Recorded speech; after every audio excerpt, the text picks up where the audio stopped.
Hey guys, welcome to my YouTube channel and my video on low-carb keto pancakes. Please like and subscribe to my channel as I'll be uploading more tasty recipes.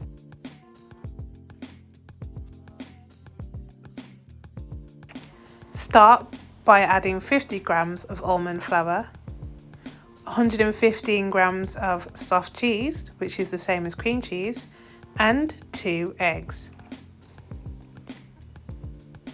Next, add your preferred flavour drop. I used a cap of the Skinny Food Co's English toffee as it's low sugar and low carb, which is perfect for this recipe. Follow this with 1 teaspoon of lemon juice and 1 teaspoon of baking powder.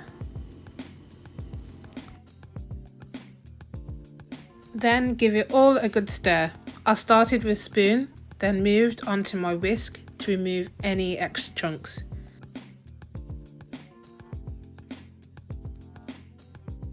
When it's a good consistency, heat up your frying pan with some spray oil. I always try to get the whole of the surface area. Always wait for your frying pan to heat up so then when you add your batter, it will start to sizzle and cook correctly. If you opted for the frozen fruit option, pop it in the microwave for 40 seconds. If it's still frozen afterwards by a little bit, just add an extra 20 seconds on. After 2 to 3 minutes, check the bottom of your pancake by slowly scraping a section underneath, but be careful as this can happen. Not to worry if it does, it just means that you get more pancake. A good tip is to look for its little air pockets and then you'll know that the bottom is well done. Then it's time to go grab your fruit. You'll know it's nice and defrosted when you got a bit more liquid.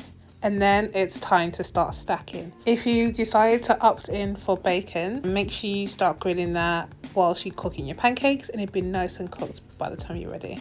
Best ways, if you've chosen to have bacon, is to start with your bacon, get it in a nice formation there, then add your fruit on top.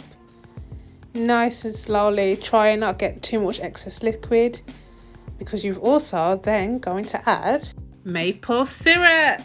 So I was originally using the Skinny Food Co's maple syrup when I was trying to create a keto pancake recipe, but then after a while I realized that it just tasted soapy when I was making it with my food. So for this video I decided to just use normal maple syrup. So if you missed what the ingredients were, you'll find this and the recipe on my blog. The link is below in the description box. Thank you for watching my video. I hope you liked it. Please like and subscribe, share it with your friends, family, peers, work colleagues, everybody. And yeah, thank you.